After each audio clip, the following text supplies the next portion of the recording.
Hi, everyone. Welcome back to our next installment of our mpmX in Focus live on LinkedIn. Today is the first of a couple of shows we've got planned with some special guests. I'd like to introduce Verena. She's a very valued partner of ours.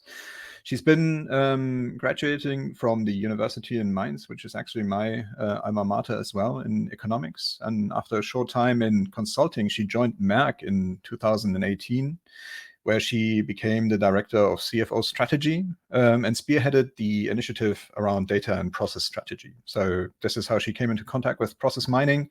And as far as I understood it, loved it so much that she started her own business with her partner, focusing entirely on creating value with process mining for organizations. So I think she's the perfect candidate to tell us about how you can create value from your process mining initiatives. And let me just add her to the stage. Hi, Verena. Hi, Boris. Hi, everybody. Thank you for the nice introduction. So actually, I didn't know that I provided you my CV. Well, we're on LinkedIn, so. Yes, that's true. All right, Verena, why are you the best person to tell us about value in process mining? I would say because it's at the bottom of my heart, implemented already or in my DNA. So as you said, I'm the co-CEO with my partner, Mario Pellegrino, and we found Orbis Value Plus. So you can see it on that side already in our name. We are focusing on value. And how do we do that?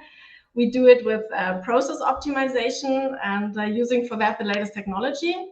And as you said, so I was before in consulting, I optimized in that role already tax-effective supply chain. So you can imagine that topic is a bit special for me and a big focus area for the last, I would say, 20 years.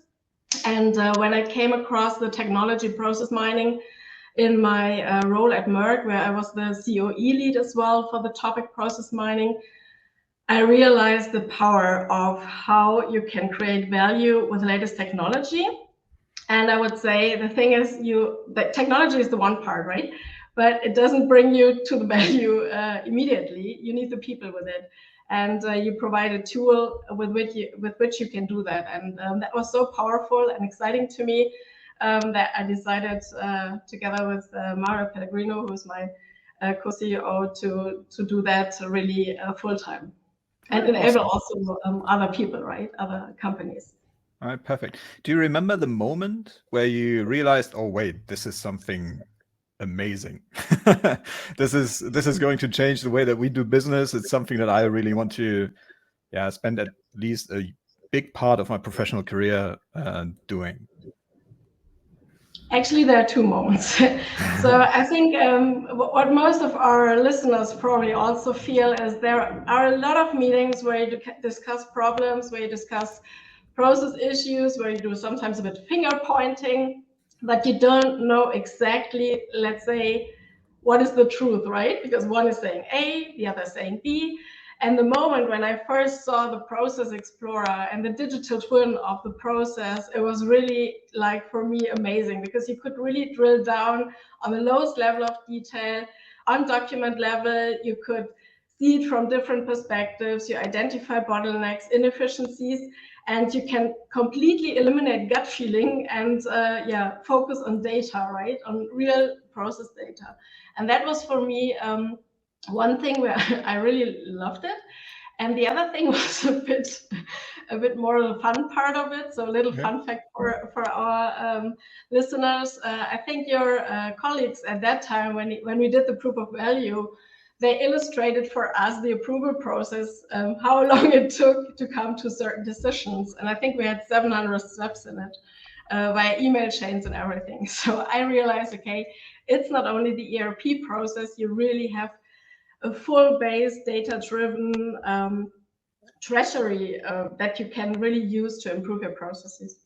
So that was my role. That's cool. So from this point on, you've kind of like moved it to the center of your professional career at your employer at that time. So what brought you and Mario to committing to taking this a step further, like not only like doing this inside of an organization, but doing this full time for loads of organizations?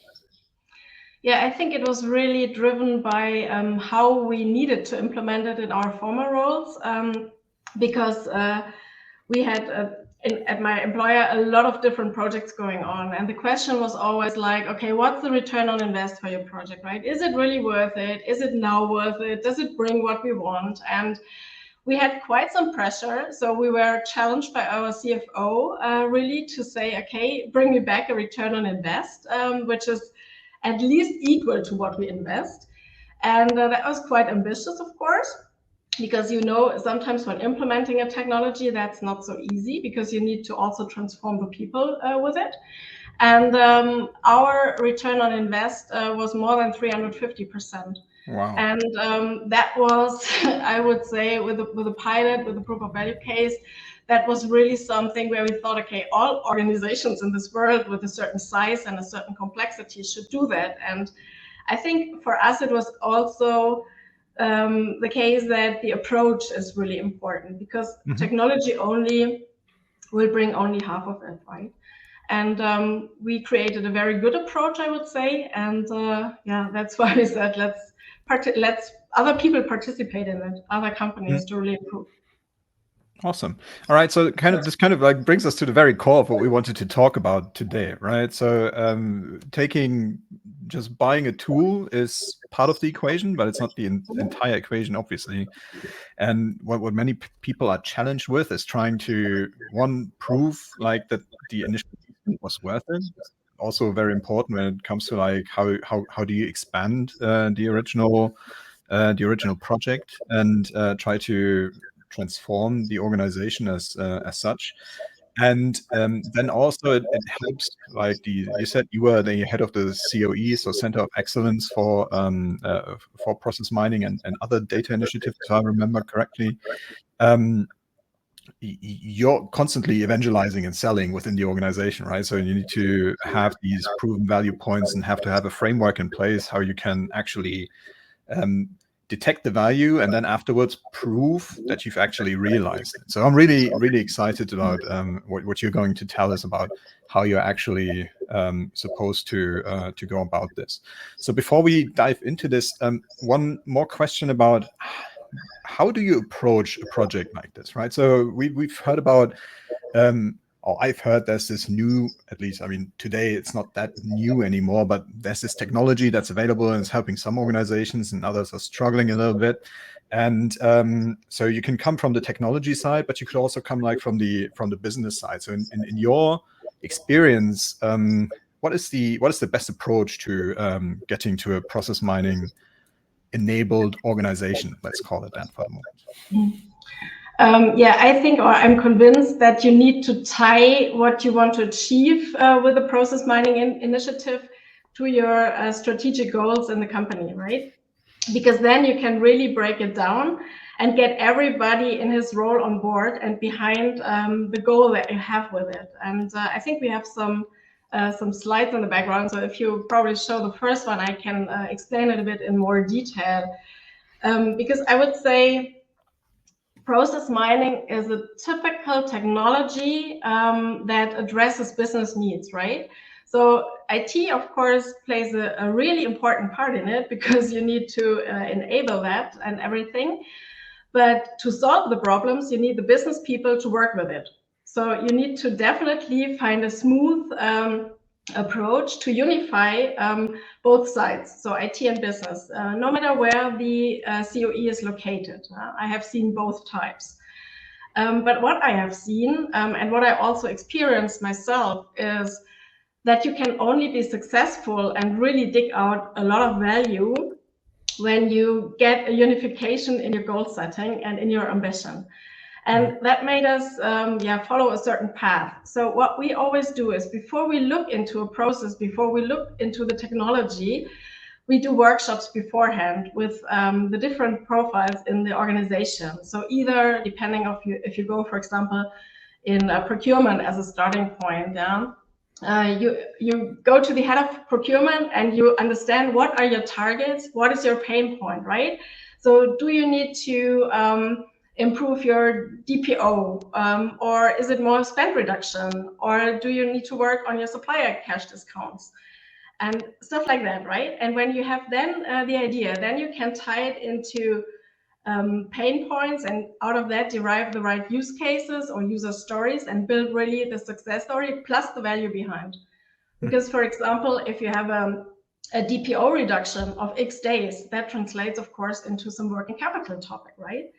And that is then the next level. So what is your company currently needing?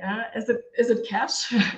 Or do you need more on the other side efficiency? Because your business is growing and growing and growing, you don't have the people to get in, so your processes need to perform. And that's what we tackle usually in the beginning. So in this targets and pain point and value workshops. And then we start really with a scan of the system. And there we bring in the technology. And then you can do the data-driven process optimization and can really go into details, each process step. Where do you have rework? Where do you have changes? What do you need to optimize? Okay. And that brings you at the end to the value. All right. So if we look at these first steps, right? You said if we follow the line that you've drawn here in the scan phase is where you use technology to detect like the underlying root causes, the actual like processes that are executed within an organization. So these first two steps are on a conceptual level. It's where you're running diagnosis in interviews, where you're talking to people within an organization, trying to understand what the goals of C-level is and how this ties into what's happening on the ground. Could you go into a little bit more detail about what is involved and how you would approach this? Of course. And I think that's really the point that is the first part for the success, right? Because when you neglect the first 2 points, the change management that is needed on all the levels, you will not be successful probably. Because here you really involve the people from management ideally, so the one who is really responsible for this process and needs the strategic goals to be fulfilled. But you need also the people who are on the level of team management or team leaders to really break down these goals, right? So if your, let's say, overarching goal when we stay in the purchasing is to improve DSO or manage spend reduction better, then you need the respective team leads on board, plus the people, if you have a bigger organization, the process managers and the operations people who really work in day-to-day life in this process. Because when you give them room and if you hear and listen what they say, you will easily really get to the point what you need to improve. And then you can validate and further specify it with the data from the technology, from the process mining exercise. But it gives also the impression to the people that you trust them. Yeah, they have a voice, they can tell what you need to know, and based on that you can start the improvement and step by step move in with the technology. Okay, so this might be in the context might be a weird question, but so from what I'm hearing, it's the so you choose like a strategic rationale, right? So you choose some sort of context. Why are we even starting into this journey? Then you're searching for ways that they currently measure this pain, right? So they need to have a concrete anchor that they're seeing where they can say, all right, so this is how we measure that we actually have a problem. And then you start talking to individual stakeholders within the organization that are tied to this identified pain, to this problem in a way. And only then, after you've collected all of this data, you start with the technology. So I guess in this case, it never really makes sense to start with the technology. You need to have this problem. You might have the technology in place to support these insights that you get in these workshops, if you already have it. But in most cases, you would create like I think like in a past life, I was in sales, you would call it like a compelling event that really drives this. Our sense of urgency. You need to understand the sense of urgency. And then you can tackle it with the technology. I wouldn't say that you later on only start with it. I mean, you can do some preparation work in the background, really starting the implementation and stuff like that. But I think it's also the question of how you come in as an advisor or consultant, right? When you directly come with a technology and you want to tell, I know what's your problem, then you get a bit more change resistant. But when you go in and say, let me listen to you, I have a rough understanding of what your problems could be, but what's your point of view, and let's solve it together, it also gives the people the idea that they can master the problems themselves when you give them the right tools. And you want them to use that tools every day, ideally, right? It's not a one-time thing. It's really every day. So you transform the process with the people and the technology. Right. Awesome. So in your experience between like the first step and then the where you really get hands-on with diving into these processes, what's the time frame between the target and pain beginning and then the scanning? It's rather fast usually. I mean, you need a couple of workshops. In 2 or 3 weeks, you are ready to get into the scan. Yeah. Right. Awesome. So sometimes the approval chains for getting the software implemented are more difficult to manage than these preparation work. Tell me about it. Yeah. All right. So then we look at these processes. We use this awesome technology to find out what's really going on within an organization, and tie this to the remaining data to really gain insights about what's happening. Find these initiatives that we can then use to improve these KPIs that we've identified in the beginning. So this process optimization phase, the scan phase, you said that this should not be like a one-off. This should be an ongoing process. So how does this look? Does this mean that you're tackling different projects then, or do you keep going over the same one until it's? I would say it's twofold. So first of all, if you start a use case, for example, in procurement, you need the different profiles to map to the technology and the functionalities, right? So for example, a business process manager who's responsible for really streamlining the process itself, they should always look at the process explorer, check all the variants and see what are the prioritization needs probably as well for the process improvements. A person that is working operationally in the process has probably more a type of dashboard or a recommendation that he gets from the tool every day, and really works with the data in the process on a daily basis. So we had, for example, situations where we started a process then with a daily huddle in the morning in the team, right? To see, okay, in cash collection, what is today's focus? Which clients do we need or customers do we need to call? What is the data telling us today, and giving which type of prioritization? And I think this is very important in that phase. And when you are then going more and more mature in one use case, I would step to another process and to another use case. Okay, so this is kind of the transformation that you're driving, is the behavior within the organization and how you find these process inefficiencies and then tackle them. And this is what the technology helps you continuously identify these shortfalls and then either automate some sort of like fix for them or point it out to people, which then can. I think that's a very important point, because process transformation or digitization, always people think of very big change requests for the ERP or stuff like that. But at my former employer, we managed to get 30 million working capital by DSO improvement out of the process only with behavioral changes and using the data and the transparency that we had. So that is really a measurement that you see, okay, it starts really with behavior, and then you can go into bigger topics like ERP change requests later. Okay, cool. So, and then in the end, you have the business value / outcome phase. So how does this compound, and how do you know that you're there? It ties back completely to the targets and pain points workshop, because in these value workshops and pain points workshops, you set the strategic KPIs that you want to measure and that you want to improve. And then it could be, for example, in the procurement area. It could be the DPO, it could be the spend under management and stuff like that, right? And then you move to a dashboard, and over time you really see the development of that. And if this is going in the right direction, then you have the success that you wanted. If not, you have to go back to the teams and see why does it not work out like we expected. All right.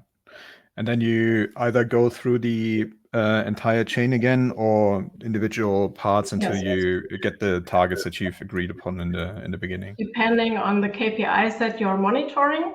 And based on that, you can also calculate, of course, the value, right? Because the value has different dimensions. All right. And which dimensions are these? That's exactly the next slide. So maybe you have to what a coincidence. What a coincidence. Yeah, I think that is important, because I mean, nowadays I don't rarely know any customer who is not obliged to give a business case and provide a business case when investing in new technology, right? It's very tough if you don't use it already to measure that. But with process mining, that's, I think, one of the comfortable parts, because there you can easily frame value. And what I learned is there are several dimensions that you can measure. And first of all, it's business enablement. That's why I always say the business is the key player in that, right? And what does that mean, value for business enablement? That means that you have value drivers that enable the business to do work faster, work better, streamline the process, etc. That could be, for example, a simple dashboard giving you a transparency on something where you beforehand went into SAP, downloaded Excels, formatted that for hours, worked through it the whole day, and next day it's already outdated. So we had that in my case in the past in our cash collection team. So on Mondays, they really downloaded from the ERP all these data, and they worked through the cash collection with that data the whole week. But you can imagine if the customer pays Monday afternoon, on Tuesday, the list is outdated, right? Sure. So it enabled their teams really to get faster, to get the right data, to prioritize the calls and the cash collection in the right way. And this is how we work through really in the value drivers. And some examples for these dashboards or analytics, or even direct financial impact, or also internal collaboration, where you get faster in the process because you don't need to ask your colleague or to send an email or whatever. And typical examples here, I think I used the order to cash process is an OTIF dashboard. So on time and full, to really see where is your process and what is the material, right? Is it ready to ship or not? And do we hold the promised delivery date, or is it in the wrong order? And you can also do, of course, things like shared service center KPI monitoring with it, right? A lot of processes, procurement, HR, and the invoice to cash process are running very often in shared service centers, and you can focus on DSO and working capital improvements. All right, awesome. So business enablement as a dimension of business value is, so when I first read it, I thought, okay, this is about like training, but enablement means actually creating opportunities for new business, right? It's enabling business to perform either better or create new ways of doing business. And therefore it has an intrinsic value, and you have the direct financial impact here as well, which is I think like the foundation of business in that case. Yeah. All right, perfect. Yeah. Another dimension would be then the efficiency and scalability. So when you have also the profiles in mind, right? A business process manager works more on process standardization, simplification, on automation topics, and trying to improve the process data quality, that you get out of the process always apples and not apples and tomatoes and whatever. And this is another type of value. So how standardized are you? How many different processes need your people to manage in parallel and stuff like that?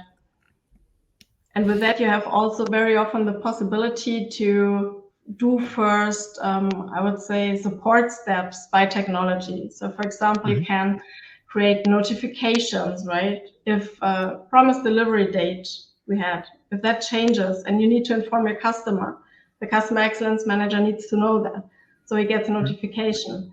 The next step could be an automation of that notification based on several rules. And that's also, I think, the beauty of process mining.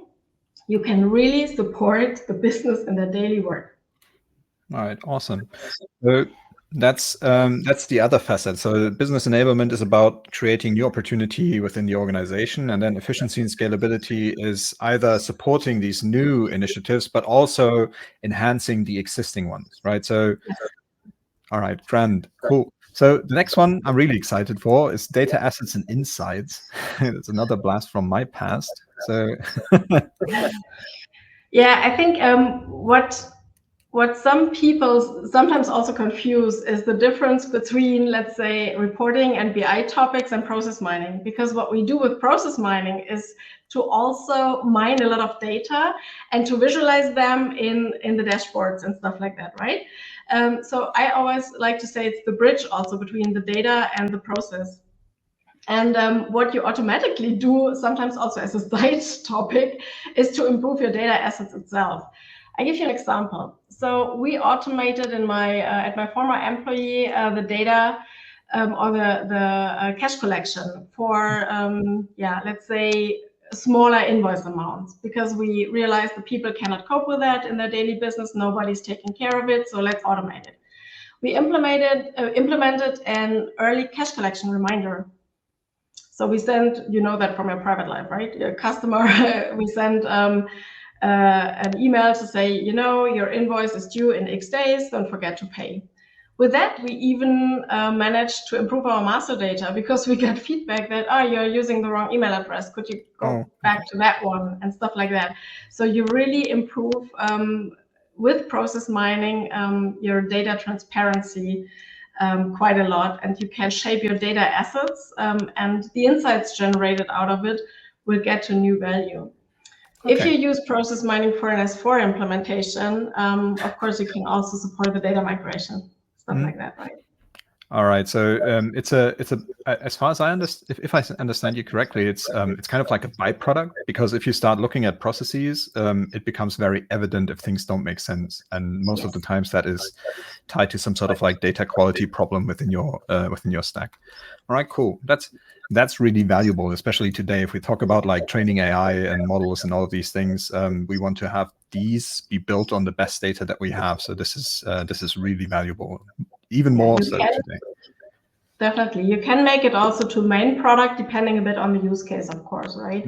So if you have, for example, a price monitoring or stuff like that, then you sometimes detect also inconsistencies in your prices, in your master data and stuff like that. All right, cool. Now, last but not least, reducing risks and act responsible. Yeah, I think that's a very cool one, because with that, it's possible to really go into the risk management of your organization, right? So, for example, in internal controls, you can look which controls do I need to monitor today, and what can I automate in that respect based on the process data we have. You could put notifications to do more or better fraud analysis, which is increasing in our world with complexity, and a lot of people specializing on that on the dark side, probably. So you really have the possibility to manage all the risks and sustainability topics also in that respect, because you can, on the one hand, go for the value in form of money and savings in the process, but you can, at the same time, you can go for the CO2 data, right? So it's a bit the same topic, or the same methodology, I would say. And, yeah, especially I have some examples here. Yeah. With supply chain legislation and then the CSRD and all these things currently looming, makes lots of sense. Yeah.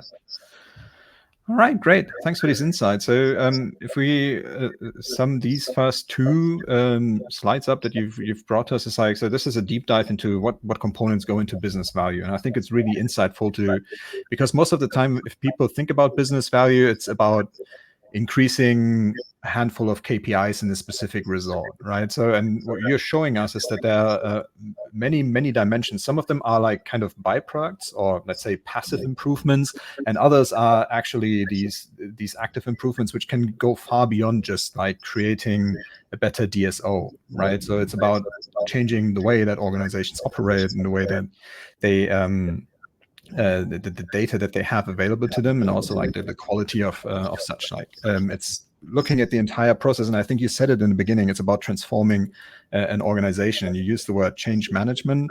And I think this becomes really evident if you look at these different value dimensions here, which different sectors are actually touched by these projects in an organization, with a huge upside, right? Loads of value to be created. And what I love is if you, let's say, make the value transparent, you can also market it. So teams can be proud of what they achieved, right? What value they created just in transforming themselves with the tool, the process.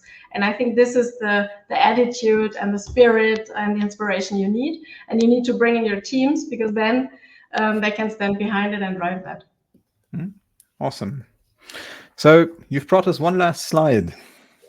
Yeah, that's just a little, let's say, outro, because why did I do that move to really bring it to other clients, right? Because you can do that for every process. I mean, that's cute, right? It's really cool. You have a finance controlling, you have the production, you have the sales. So in each and every process, you can really do use cases. And with this value tree that we showed you, dig out the value, make your company competitive, more efficient, and this really with a motivated people base at the end, I would say, because it's it helps you to help yourself. Yeah. So the idea is it starts somewhere in the organization with a very concrete problem, strategic initiative, then it proves value in a way that you've shown us earlier, in all of these different dimensions, and then it kind of like spreads through the organization. So as the head of COE at Merck, I guess it was kind of like your responsibility as well to drive this adoption across different departments. I think many people feel like the difficulties in driving this expansion. What would be one or two hot tips that you could give people currently in the role of like a head of a COE or in charge of process mining within the organization? How can they help others see the value? How can they actually learn what or teach others what value lies in these projects? That's a good question. I think the key to success is really to bring the right profiles and people in every process together and really seamless. And that's probably also the biggest difficulty, because you often have a lot of silos, right? You have an IT silo, you have a procurement silo, and everybody is trying to improve in their own shop. But if you bring the people together that you need, the business process managers, the team leaders, the operations, and really give them the opportunity to work together with a vision on that, then you can create a first good use case, and that can spark then joy, inspiration, and really help you to go into the other roles. But I would also recommend to bring it to your C-level attention where possible. Mm-hmm. All right. So Verena, we're a little bit over time, or over our time. So thanks very much. I'm always excited about it. This was really interesting. I think it's a very good setup for what we've got planned for the future. So if there was anything interesting for anyone in the audience that they've just heard, and they think, all right, so I'd like to dive a little bit deeper into this, please reach out to Verena directly or ourselves, and we'll connect you. Definitely do this. But we've also planned to dive a little deeper in how to create value within process mining projects, within process organizations, maybe talk about formations of COEs. So Verena has the huge advantage of having done all of this herself and now helping others create this value. So we'd be really happy to hear from any of you what kind of insights you'd expect from us. So either put them in the comments right now, or whenever you're viewing this, And so we could do a deep dive into one of these initiatives or one of these use cases that we've currently got on our screen. We could also talk about organizational transformation a little bit more. I think Verena will be very happy to share any of the experiences she's had. And well, I thank you for everything that you've shared today with us. It was really, really interesting. I learned a lot. We've been having lots of conversations, and there's something new today for me as well. So thanks a lot. Thank you. All right, and everyone else, have a great time. Thanks very much for attending today, and hope to see you again the next time. Bye-bye. Bye-bye.